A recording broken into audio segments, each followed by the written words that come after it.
Our guest speaker today is an expert in this lot about financial discipline. And today he's going to tell us how we can manage our own personal finances to ensure that we keep habits that are going to ensure that we stay financially stable, financially fit, financially disciplined.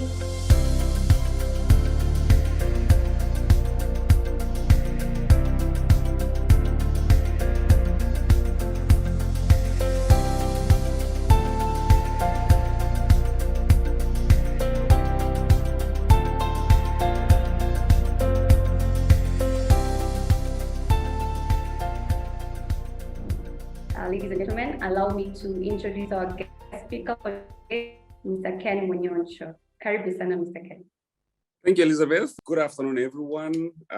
Just as you've heard, my name is Ken Monyoncho, and truly I have a passion sharing knowledge on financial wellness, financial discipline, financial management. This is not something that time was taken to teach us, and therefore, generally, we learn by practice. I began my financial journey at the age of 41. That was a bit late, but you see, I didn't know anything different. All I knew was I have a job, definitely have a job. I have a family, I had 2 kids then. My first issue on money, which my dad talked to me about, is after I got my first job, was join a SACCO, because a SACCO can help you mobilize resources. And once you mobilize resources, at least you can be able to do something with your resources. That is it. Nothing about save, nothing about invest, nothing about explore, money returns into the future. That was not there. So it was until I was around 41, my wife was a bit tired about me earning such little money. And even what I was earning, I still wasn't saving anything. It was basically hand to mouth. That I started, I moved over to the Nairobi Securities Exchange, where I worked for about 2 years. And that's when I actually confronted the fact that people were making a lot of money. Now, of course, all of us want to make a lot of money, but there are many, many principles, even in making that money, because that money can come and still go away. That is the problem. In fact, I have discovered that the people who actually make the most money, at the end of the day, they're the ones who have the least in the bank. Those who work in banks themselves don't have much money. They're always finding a way of how they can be able to borrow money from some other place, but they are never able to keep that money. I saw how people are making money through shares. They basically buy a share in 1 week and sell the same shares the following week at millions of shillings. In fact, the worst one was when I saw KPLC shares that were going for 11 shillings that week. At the end of that week, what had happened, the share had grown to 18 shillings the following week, just basically 2 weeks later. And I was told that there was one businessman who had actually bought 1 million shares of KPLC. That was 11 million. I don't know where he got the 11 million, maybe he borrowed the money. But the following week, he sold it. And after selling it, he made a cool 7 million difference. He was able to pay back the 11 million. He left out with 7 million. I said, this is a business I have no problem joining. Because if that is how money is made, but then I asked my question, how many people know about how to make this money?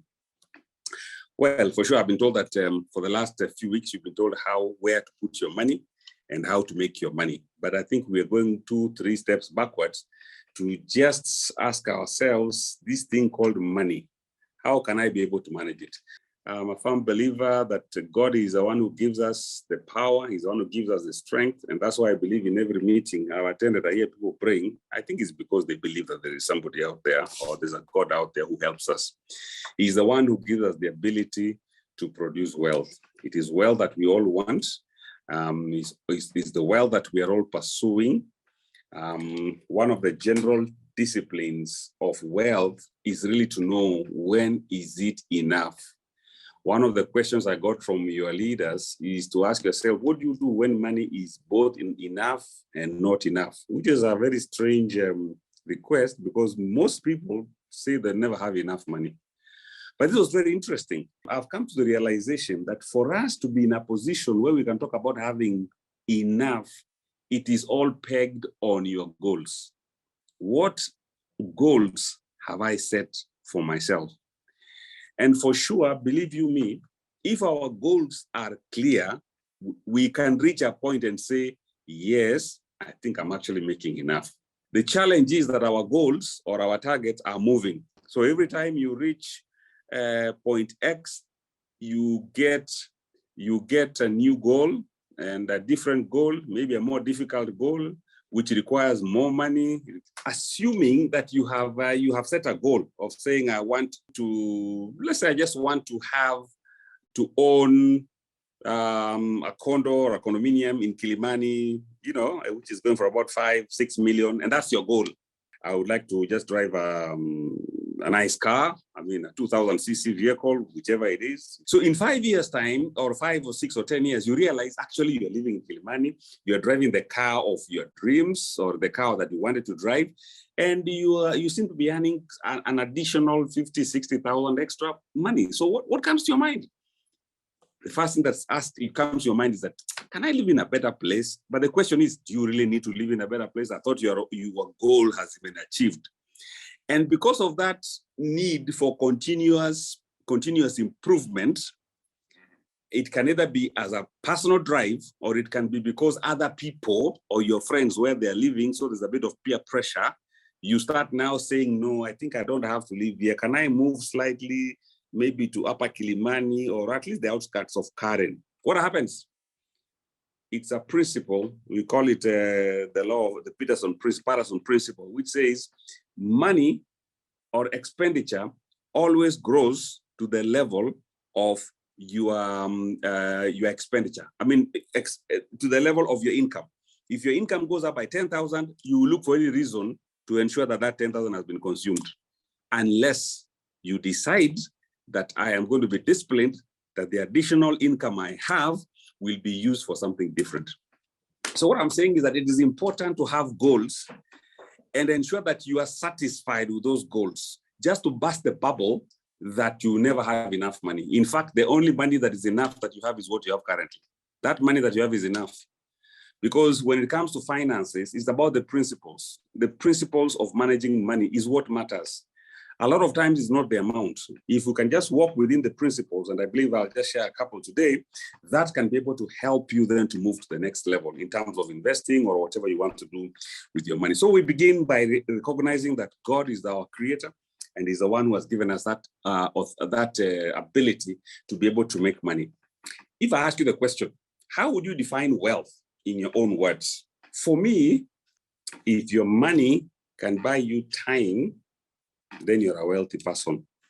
What do I mean by that? If you read the book by Morgan Housel on the psychology of money, this is what he says. The highest form of wealth is waking up and saying, I can do whatever I want today. That is the ability to do what you want, when you want, with who you want, for as long as you want. That is the highest dividends money gives. This is really the highest dividends that money pays you, buying time for you. And the question to buy, why does it need to buy time for me? It's because there are things you want to do in life, I believe. But then the problem is you are so busy in your place of work, you don't have time to do that. Guess what? If your money can buy you that time, you probably may not even be practicing what you're practicing, unless you're practicing law because that's what you love. And by the way, if that is the case, if you love practicing, then you are at money has the assignment that you are undertaking gives you the highest pleasure and the highest and the feeling of satisfaction. Now that is very important, because there are people who do what they do because of money. They must go to work because of money. Why? Because they have got bills to pay, which is good. That's okay, but that cannot be the only thing that we're working on. We are looking at a position where money can be able to buy me time. Let me spend a few moments just understanding money. A rhetoric question, why do you need money? Maybe you tell me to pay bills, but then the question that should come thereafter is how much of it do you need? This basically depends on you.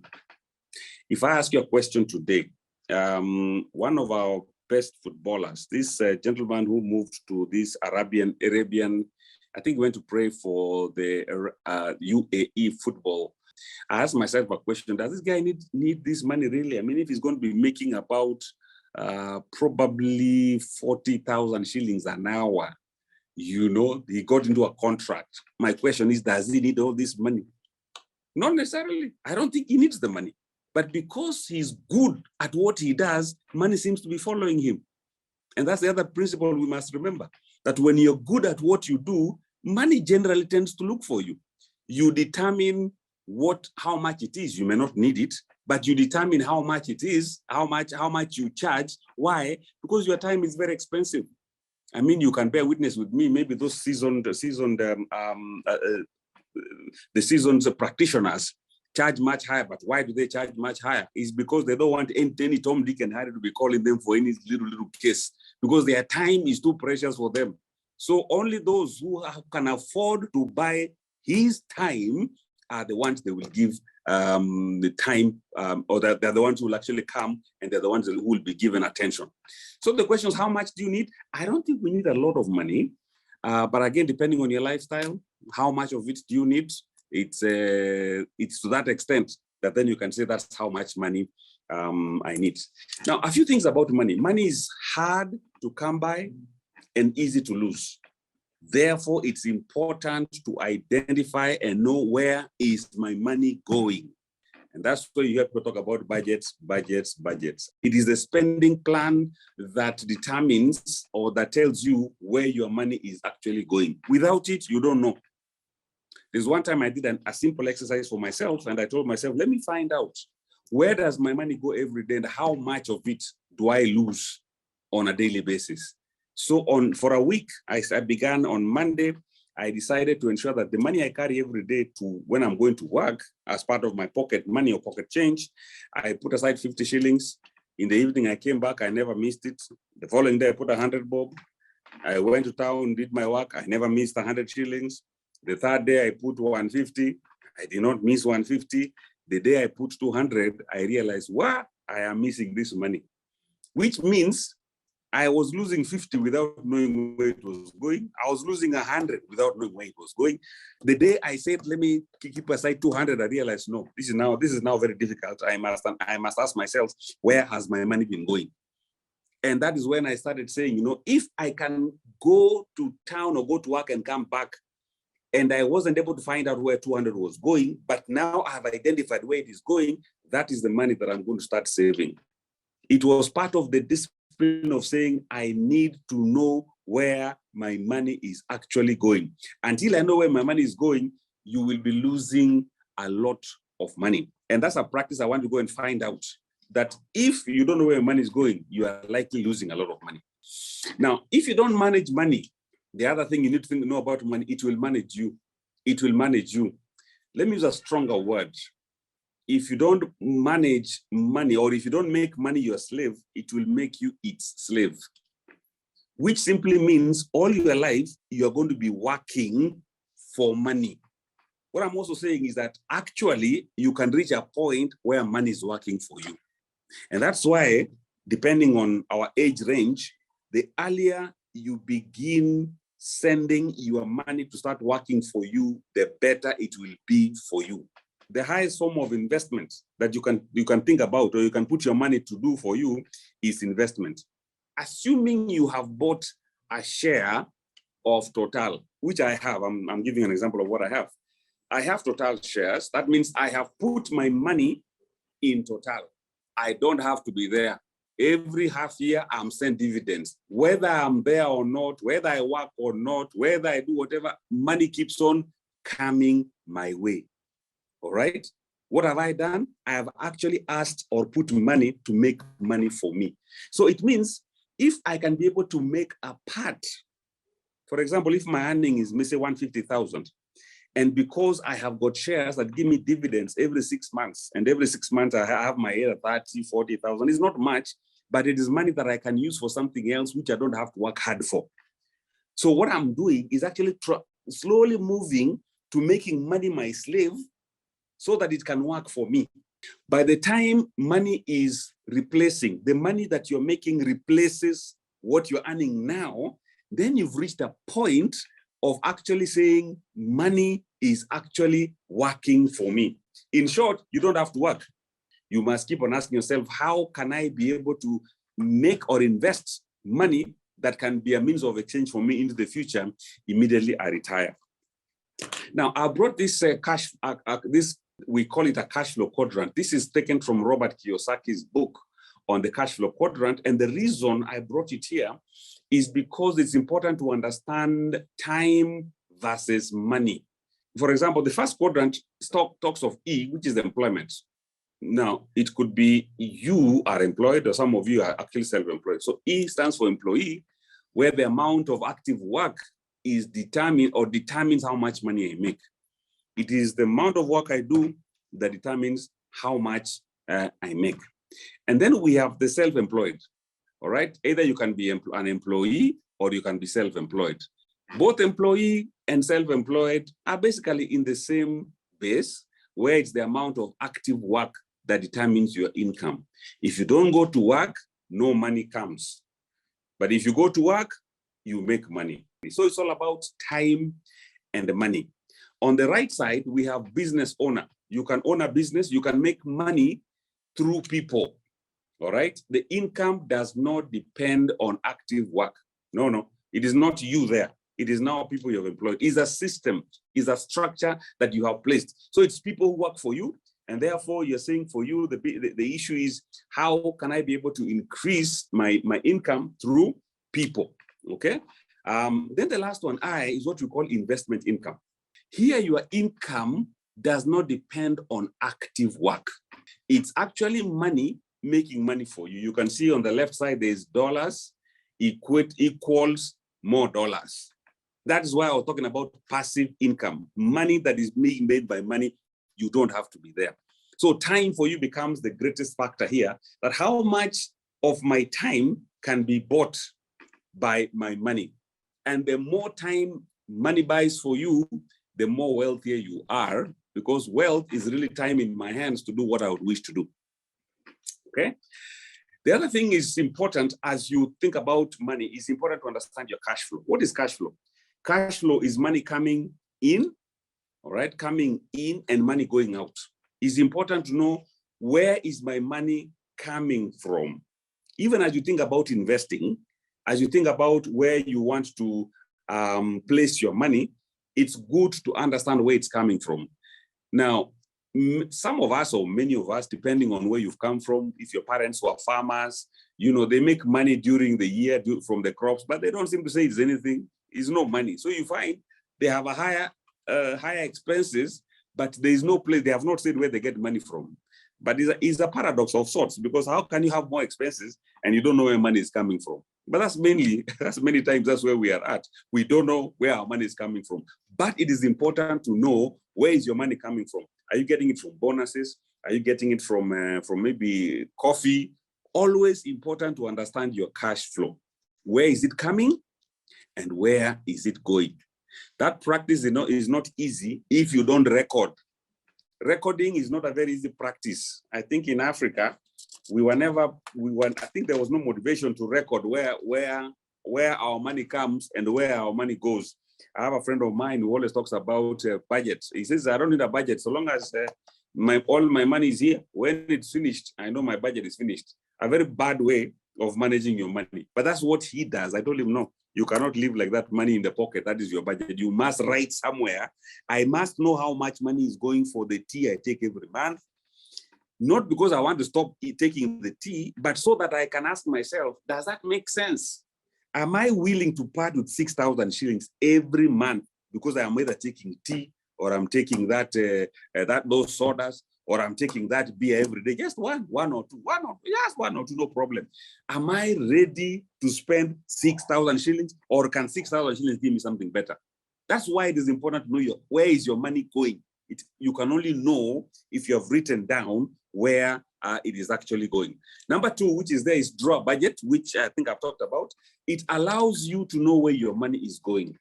First, to know your cash flow. I receive salary, I receive every month, and maybe every quarter, there is some return from my agriculture foods. Maybe every half year, I get my dividends. Maybe every 6 months, I get my interest. Know how much it is. And then write down where it is going. This is the most cumbersome because it means at least for a month or two, you need to sit down and say, how much am I spending on food? And don't just write food. You must write down every day. In the morning, I take 1 packet of milk, 40. In the evening is 1. Those are 2 per day times 30 days. How much is that? That is 60 times 57 shillings per packet of milk. I'm spending 3,000 something, 500 for milk. Very good. I'm taking meat. How many times? I'm taking chicken or vegetables or whatever. So total, you end up having your bill of 10 or 15,000 shillings for food. And then you monitor. First of all, you're writing down what you're spending. And then when you realize how much you're spending, you can now know how much to reduce and where to add. The third point is to live on less than you receive. That is the only way you can continue investing in elsewhere or on less than you earn. If you earn, as we've been using an example of 100,000, then if you want to live on economic profit is zero balance, it means you can only spend 99,999. Live on less than you earn. So that the 1 shilling, you can invest it. But it can't be that small. You may tell yourself, I have to invest. In fact, for me, I advise all the clients I meet, you must invest on yourself at least 10% of your total. Whatever you are making, make sure 10% of that money, you don't give it out. That money, you will invest it. But if you keep on paying everybody else and you forget yourself, then you are in big, big trouble. We need to learn to get out of debt. Debt has been a big, big charger for us. Madeni ni mengi yametusumbua. What we discovered is that the middle class has got the highest level of debt. They have got liabilities and they think these are assets. They are not assets. So long as you have a house on mortgage, that's a liability. You have a car on loan, that's a liability. You have a bicycle on loan, that's a liability. You know, unless it is in your name, it's not an asset. Get out of debt. Then number 5, save, save, save. But the question to ask yourself, why am I saving? You know, I'm told our millennials don't understand what this saving is all about. Everything is just today, today, today. YOLO, YOLO, YOLO. You only live once, my friend. So just don't worry about saving. Just eat everything today. Unfortunately, if you reach 50, 60 years, which I think you will be surprised that you're still alive then and you have nothing that you have saved to your name. So my advice is, whatever you have been paying yourself, please save that money. And the reason is, why do we want to save? You want to save for retirement. Okay, you may say, me, I don't think I will retire because what I'm doing is basically retirement. I mean, if you ask Donald Trump, ask him, Donald Trump, when will you retire? He said, me, I'm retired already. Why? Because I do what I love to do. So his definition of retirement is doing what he loves to do. Now, if practicing for you is what you love to do, then you basically have retired because that's what you enjoy doing. Everybody wants to do what they enjoy doing, isn't it? However, saving is to tell yourself that I may not be able to practice all my life because energy will go down somewhere along the way. The reason I'm saving, the greatest why to save is so that money can make money for me, or so that I can buy time in the future. Save, save, save. Once you've saved, you invest and let money actually make money for you. Giving is really part of opening the gates for you to receive more money. If you keep on putting it together, it doesn't do a lot of good. It must be spread out for it to do a lot of good. Okay, someone said, I think it's Winston Churchill, who said that life is not made by what you earn, but it's made by what you give. It's what you give that makes life. Once you have put your money, you've saved your money, the next thing to do is to multiply it. And of course, the end game, as I mentioned, is for money to buy time for you. That's the end game. As much time as possible for me. If you can buy me all the time, which my employer is paying me, then I'm well and good because I don't have to work for my employer. I can work for myself since money is making money for me. So you can put your money in rental property, and I think you've been told how to do that. You can invest in stocks, either directly through Nairobi Securities Exchange, or you can go through financial institutions. They can do that for you. You can invest in bonds or in bills, either short-term or long-term. I've put P on the end there because at the end of P, for me, it means passive. Buying a rental property is passive income. Invest in stocks is passive income. Selling profitable content, podcasts, blogs. This can be both active or passive. Bonds and long-term bills, that is passive. Royalties of franchises, if you've got a book or there's a song being played, and what happens, you get royalties on a monthly basis, that is also passive income. You don't have to be actively involved. These are different places where you can actually invest your money. Power of compound interest is what Einstein said is the eighth wonder of the traditional, the eighth traditional wonder of the world. Is that possible? Yes, you can do that through the money market, and they can tell you how that is done. I've done some 2 books. If you can be able to access them, they can give you the fundamentals of savings and also how to invest in the financial markets. I think my time is up. I want to thank you very much for your attention. So where do you strike that balance where you want to legitimately enjoy life within your means, and as well you want to think about the future, because I cannot deny myself all the pleasures because I'm still in my youth and I'm only thinking about, oh, what will happen when I am 60 and I'm no longer working. So I cannot be spending half of my life working for the rest of the half. It's like piling up life to the future. So where do you strike that balance in a way that you will ensure that today is taken care of and tomorrow is well taken care of? I think it's important to understand what is the purpose. What is the purpose of saving? Okay, maybe ask yourself, why are you working? Were you happier before you got a job? That's the first question you ask yourself. Why do you work? If you can answer that question, then you'll ask yourself, okay, now I'm working because I wanted something to do. Is that all? Then money shouldn't be a problem, because whatever you get is okay. It can help you in terms of dealing with the issues you want to address. But you want to ask yourself, fine, I am here today, I am employed, I have got strength, I can do what I must do, but will I have this strength all this time? If I spend everything today, what will happen about tomorrow when I can? You see, when I'm from a family of 9, all right? And I believe our parents had many children as an insurance cover.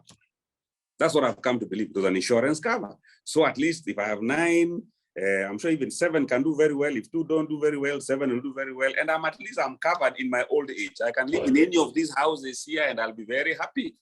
You see, that is what they thought. But for me today, if I only have 2 children, surely, am I going to wait for them to take care of me in the days to come? No.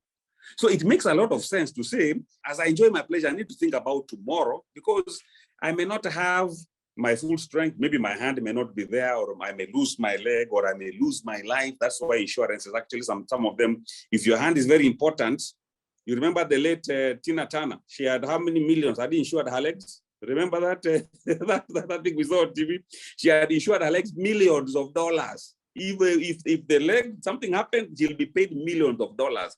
Why? Because she realizes it may not be all the time I may be in tip-top position. So the balance is to ask yourself, today, how much can I be able to spend in terms of what I can access? But let me think about tomorrow. So that is it actually depends on the individual.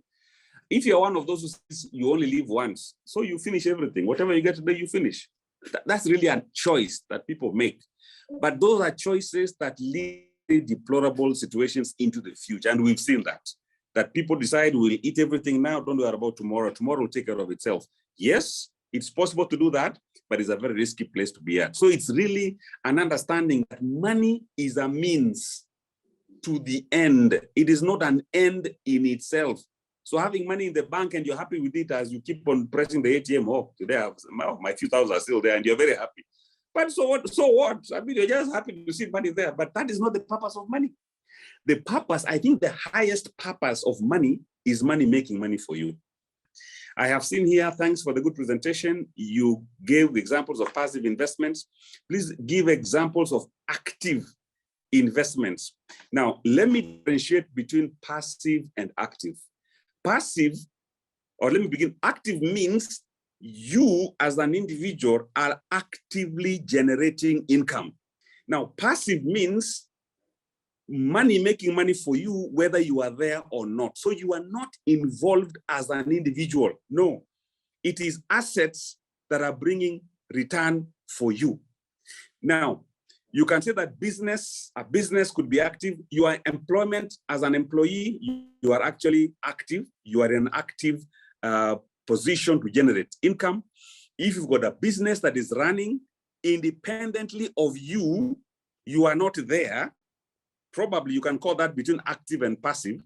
But passive 100% is that it is money coming to your account, whether you are there, whether you are involved or not. For example, if you have a house which you're getting rent every month you see money coming to your account. That is passive income. I mean, you're not doing anything about it. You invested, and therefore money is making money for you. Is there a specific format for writing down your expenditures to help tracking down your cash flow easily? Now, if you go to Google, I mean, if you can just Google and say, how do I do my budget, it will give you general classifications. All right, my book, I wrote it quite a while ago. It has got some format, but I think mine is, maybe it could be old, but they have not changed. The items have not changed. They're still the same, just a bit more modified, but then it helps you to start off somewhere.